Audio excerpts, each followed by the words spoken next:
today, what I want to start with is a very important aspect, 4 keys to success and happiness, both personal and professional. These may not be things you think are actually the important points in terms of success, but let me tell you, I believe that they are crucial.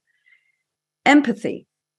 If you have empathy, you can understand somebody else's point of view. It takes you away from being too bogged down in your own problems and issues and makes you bigger than yourself. And when you show empathy towards others in personal surroundings and in your professional work, there is absolutely no question that you're going to get better relationships with others because people can feel it. When they are not taken for granted, then they will give you better service if you're working with them, and you will have better personal relationships if you show empathy towards the people in your personal circle. Gratitude. Gratitude is a very important point too, because however bad your situation is, it could always be worse.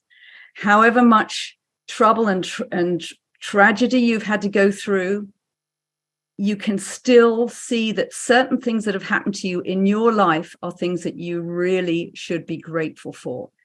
I have a good friend who was given a terminal cancer diagnosis.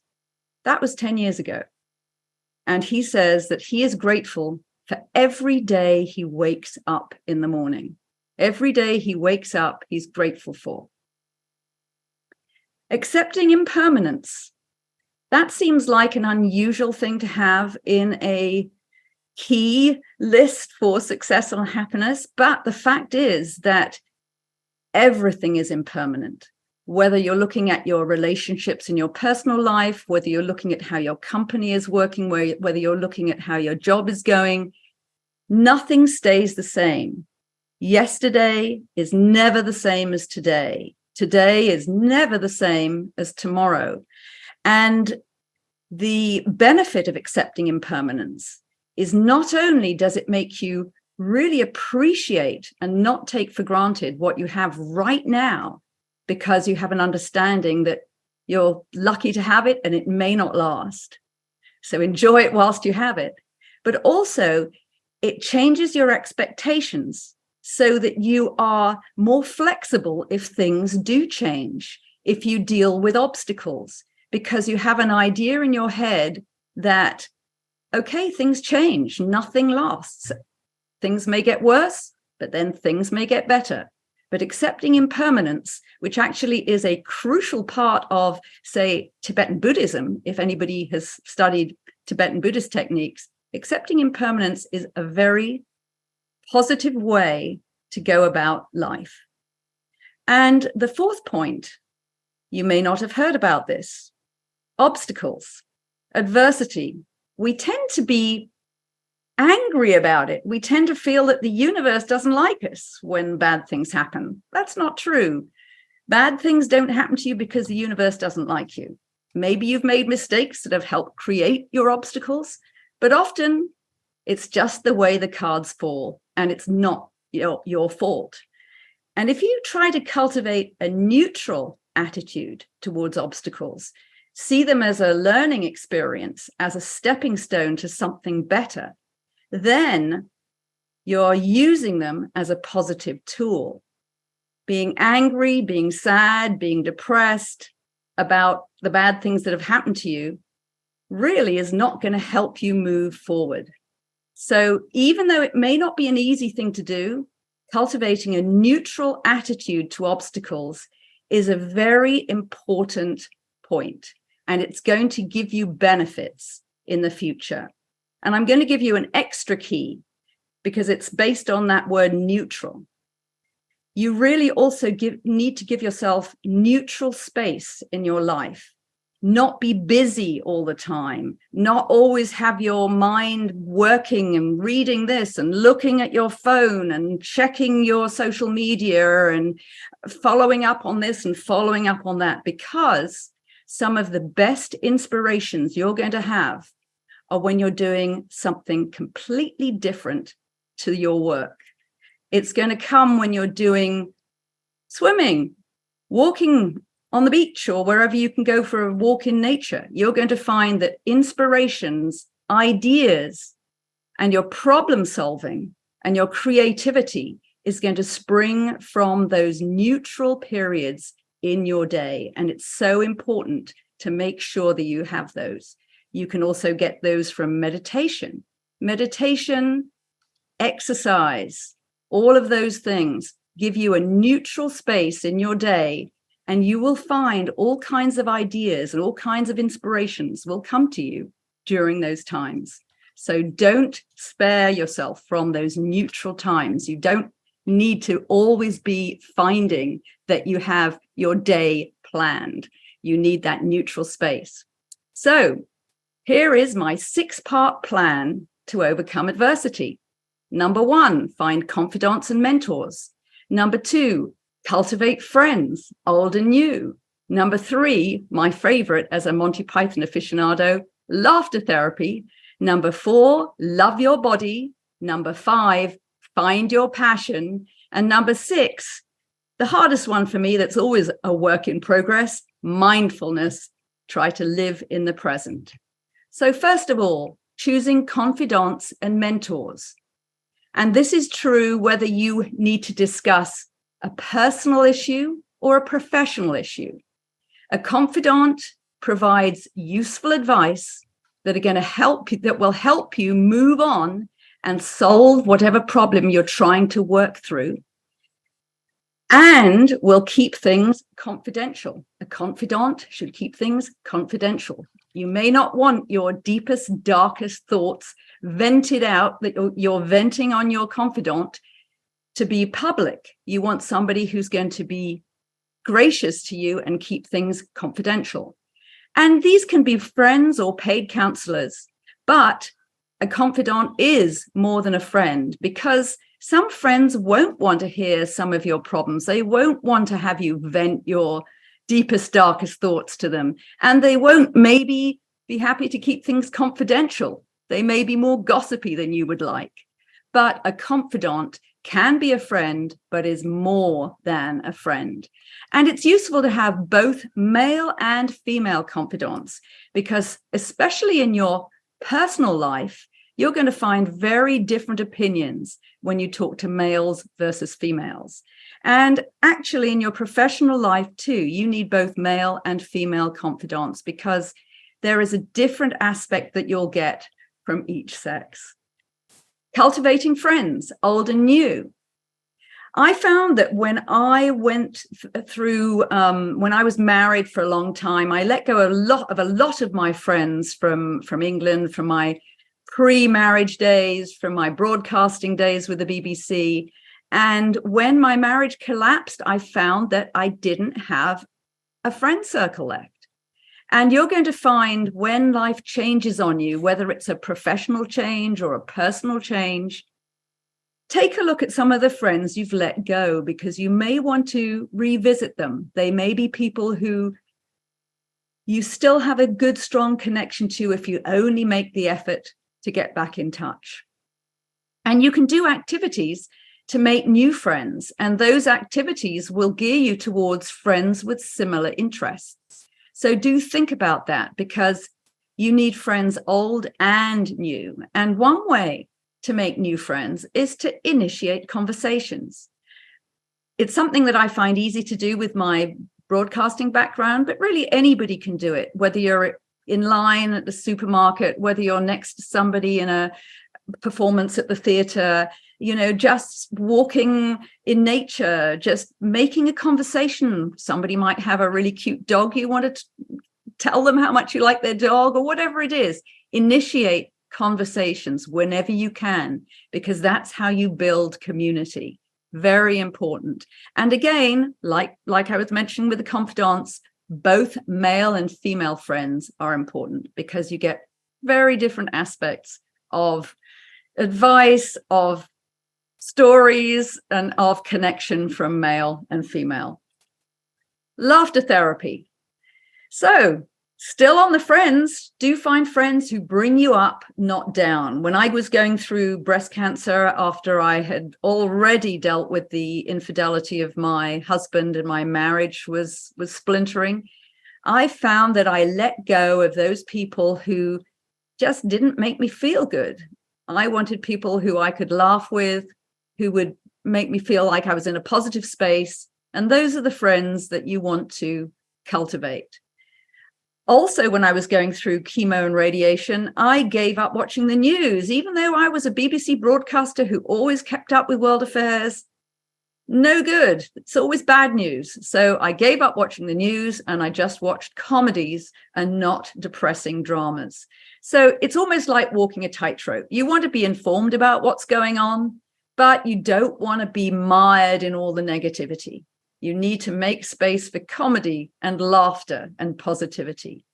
But humor is not the same as positive thinking. I remember when I was going through breast cancer, people were rebuking me for negative thoughts and telling me that if I didn't stay positive, my cancer would return. Well, sorry, you have the cancer, you have the chemo and radiation. You see how positive you're going to feel. Actually, it's impossible to be positive all the time. And you can get stuck in this kind of tyranny of positive thinking. You should never feel bad about feeling bad. But humor lifts you up and puts you in a positive mood. For example, there's a story of Norman Cousins, who had ankylosing spondylitis. He was in excruciating pain. Doctor said he would never recover from his condition. And he found that watching just 10 minutes of humor, the Three Stooges and stuff like that on TV and funny movies, enabled him to have 2 hours of pain-free sleep. And eventually he found that his pain totally disappeared. And he saw humor as a tool for his healing.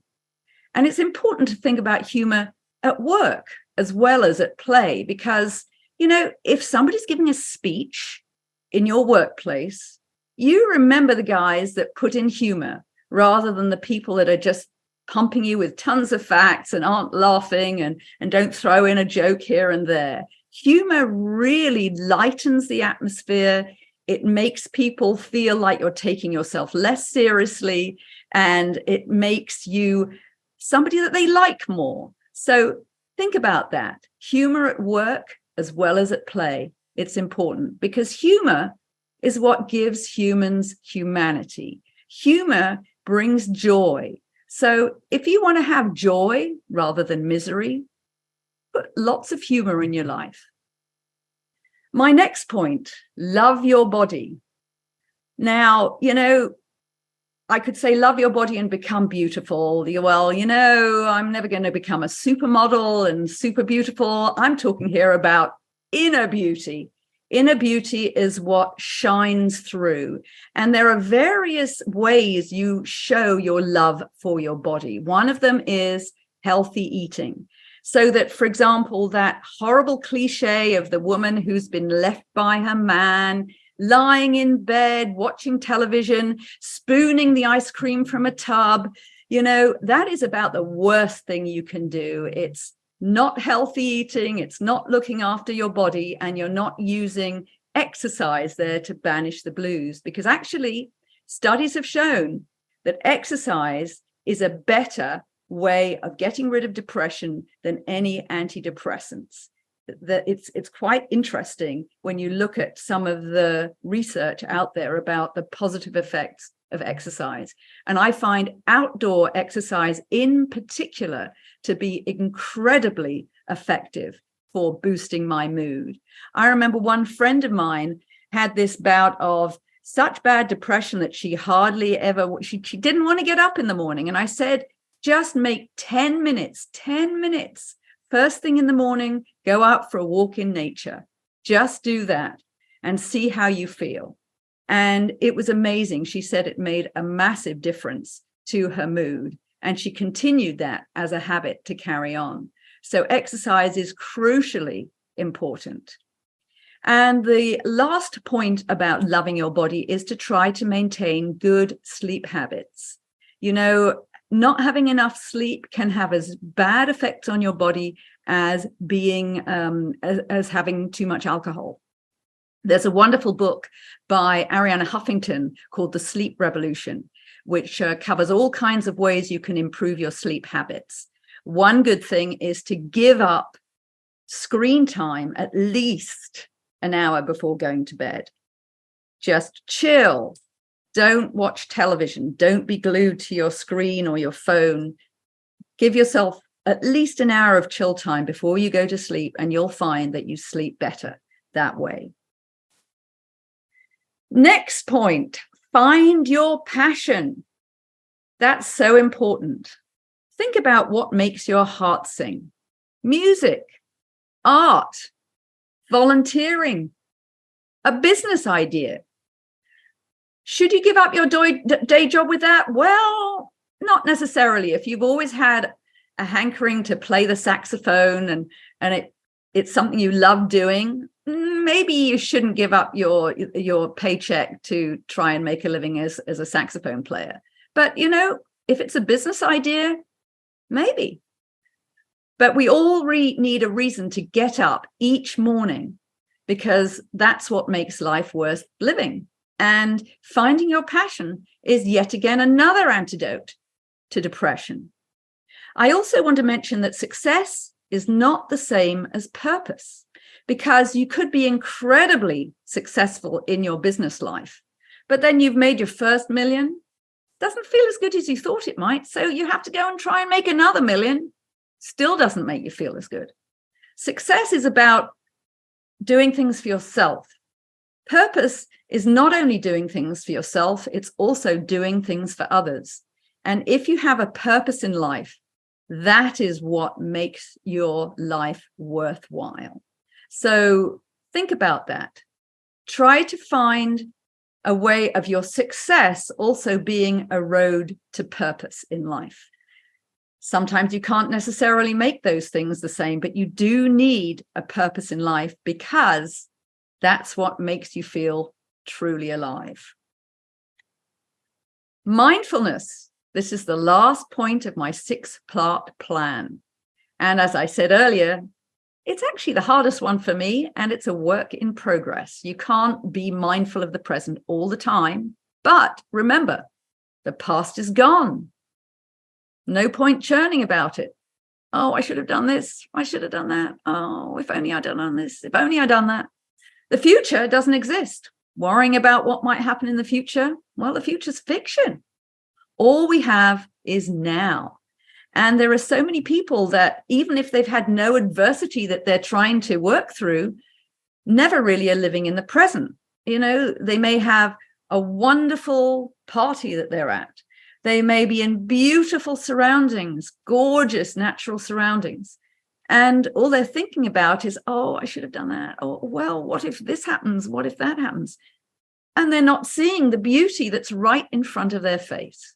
So it's really important to focus on the present. Focus on what you have in front of your nose, because what you're doing when you do that is you're choosing life, not death. That's what you're doing. So it's a really important way to make your life worth living. Focus on the present. And one thing that I have, and you'll have a link that you'll get after I finish the presentation today to this chocolate mindfulness exercise. It was, I'd love to say that I invented it myself, because I'm a chocoholic and I love chocolate. But in fact, it came from England, and they actually use it in schools in Britain to help make children more mindful. So if children can do it, so can we. And it's an exercise. All you need is a wrapped piece of chocolate, of candy. I love those Lindor chocolate truffles. And you do an exercise where you use all the senses. You use sound, you use sight, you use touch, you use your eyes, you use all of them. You use every sense, and of course, taste at the end, when you actually eat the chocolate. And it's a wonderful exercise in mindfulness. And it also makes you appreciate things better. So maybe you're not gobbling down candy next time you have candy if you've already done the chocolate mindfulness exercise. But check it out. It's a fun exercise to do. And then I do have 2 mantras to share with you. The mantra of my first book, Adulterer's Wife, How to Thrive Whether You Stay or Not, is that the best revenge is to get past the need for it. And that really goes for betrayal of any kind. Some people are betrayed by their lovers. Some people are betrayed in business. Some people are betrayed in other ways in their personal life, being ripped off, being financially taken for a ride, all the people who suffered from the Madoff scandal. It's a form of betrayal. And rather than getting mired in revenge strategies and wasting life energy on that, the best way to use that life energy is to use it to move forward, to move past that obstacle, to make your life better than it was before. And when I was going through breast cancer, I had a different mantra, and that's the mantra of my second book, the comic memoir, My Wild Ride, How to Thrive After Breast Cancer and Infidelity. My cancer mantra was information is power. And again, that's a mantra that you can use in so many forms, so many parts of your life. It's also a very, very useful mantra for anyone in the professional world. Be informed. Information will help you move forward in a better way than ignorance will. That goes without saying. So now I'm going to move on to talking a little bit about breast cancer. Breast cancer affects 1 in 8 women in the US and the UK. That is huge. So everybody will know somebody, even if they've never had breast cancer themselves, everyone will have a loved one or a friend who has gone through breast cancer. It's actually quite an epidemic. And breast implant illness is real. All you have to do is to look at Nicole Deruda's website, healingbreastimplantillness.com, and you'll see. So that's one of the issues I'm going to talk about briefly. And also, I'm going to talk about studies that link bras to breast cancer. And I'm going to finish with how to deal with all that unsolicited advice that anybody going through serious illness will get. My advice to you on all that advice is feel free to ignore it. So first of all, I'm going to talk about breast implant illness. I took a route that was one that some people disagreed with me on. One of my doctors and a lot of friends of mine thought I was crazy to turn down mastectomies. I've had breast cancer twice. I'm a 2-time breast cancer survivor. I'm a holder of that BRCA, BRCA gene, similar to what Angelina Jolie has. And I was advised, not before she went public with her own story, but once she'd gone public with her own story, the doctors were very much more aggressive about advocating mastectomies and bilateral prophylactic mastectomies, even for people who had that gene but had never had breast cancer. I decided not to do a mastectomy. I went for lumpectomies instead. I felt that was better for my own personal situation. Everybody's different. But I have to say that what really put me off about the mastectomies is that the mastectomies aren't such a serious operation. What's a serious operation is the reconstruction. And so many people have had problems from the silicone breast implants. And the reason why I'm showing this slide is that this is despite one study that was so bad that it was good in a kind of Monty Python way, because this was a study that said that women who complained about breast implant illness were more likely to be neurotic. Come on, this was absolutely a ridiculous study. And it starts, if you can read the first line of that abstract, a causal relation between systemic symptoms and breast implants has not been established. Absolute rubbish. I have some stronger words I can use than rubbish, but I won't use them there. But anyway, even the FDA, which is not the speediest of organizations to tell you that something is dangerous, even the FDA is saying that there need to be warnings on silicone implants because of breast implant illness. And in fact, Nicole Deruda's Facebook support group for breast implant illness to date has over 175,000 members. And people find that once they have those implants removed, they start to feel better. But some people have had systemic problems for years, not knowing what the reason was. And then they find, oh, it's the breast implants. They have them taken out. They start to feel better. So I think that is a very important point. And so I wanted to put it in this presentation. The second point that I always talk about in terms of breast cancer as a breast cancer advocate in person trying to educate people about issues is the link between bras and breast cancer. So you can see the book Dress to Kill that came out with a lot of very compelling research showing the link between bras and breast cancer is actually stronger than that between smoking and lung cancer. And Sydney Ross Singer and Soma Grismeyer's study that they did from 91 to 93 showed that bra-free women had about the same risk of breast cancer as men.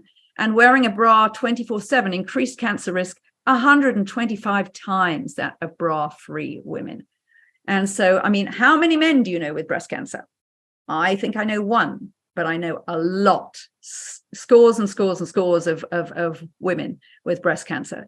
And as far as bras are concerned, the tighter it is, the longer you wear it, the worse the effects seem to be. Because according to the Singers, it cuts off lymph flow. And so any of the toxins and waste products that collect in fatty tissue, and we women have fatty tissue in our breasts, that is not moved out by the lymphatic system because the bras are constricting that area, and therefore you are more likely to have pain, cysts, and tumors. And of course, the modern habit of gender fluid young women wearing breast binders is actually like bras on steroids. So I would be very concerned that those women using breast binders would be increasing their risk of breast cancer. So if it were my daughter, I would try and do my best to prevent her from wearing a breast binder. Now, most other research backs up what the Singers say in this book, except for the 2014 Hutchinson study in Seattle, which showed no link, but it included only postmenopausal women, and it had no control group of bra-free women, which is a bit like studying the link between smoking and cancer and not including any non-smokers to compare to the smokers. But sadly, if you Google the link between bras and breast cancer, all you're going to see is that 2014 study that apparently debunks the Singers' research, but it is an incredibly flawed study. And there is way more research out there that shows an incredibly compelling link between bras and breast cancer. So when I got my cancer and I was going through chemo and radiation and doing a ton of alternative medicine as well, I was besieged by unsolicited advice, as I'm sure you would be if you've gone through serious illness yourself. You're going to find the same story. So I had all of these. This is a cartoon from my book, My Wild Ride, How to Thrive After Breast Cancer and Infidelity. It has a lot of information in it. It's very well researched. I'm an anal BBC journalist, but I also put in a lot of humor. But, you know, the hippy dippy friends came to me and they said, oh, chemo and radiation is toxic and doesn't work. And my more straight-laced friends said, oh, alternative medicine like what you're doing, it's pure quackery. And then somebody who's going to remain nameless actually shouted that advice to me. You got cancer because you're too tense. Relax and don't be so negative. Well, you know, we all know shouting at somebody really helps you relax. But the fact is, it's hard not to be negative when you're going through cancer, infidelity, adversity in general. It just is something you try not to be feeling all the time. But, shouting at somebody to relax is not going to work. And then, of course, I got the food Nazis. If you don't give up dairy, your cancer will come back. Well, I'm a Brit. I've got to have real milk in my tea. OT or soy milk won't cut it. So I kept doing that. And I didn't listen to these guys, all these people giving me advice. And you just have to go with your gut and do what feels right to you. And of course, I'm not a doctor. I can't tell you what you should do, and absolutely should not be doing that. But didn't stop these people giving me lots of friendly advice. But, did I make the right decisions in my cancer treatment? Who knows? All I can say is, to quote Monty Python, I'm not dead yet. So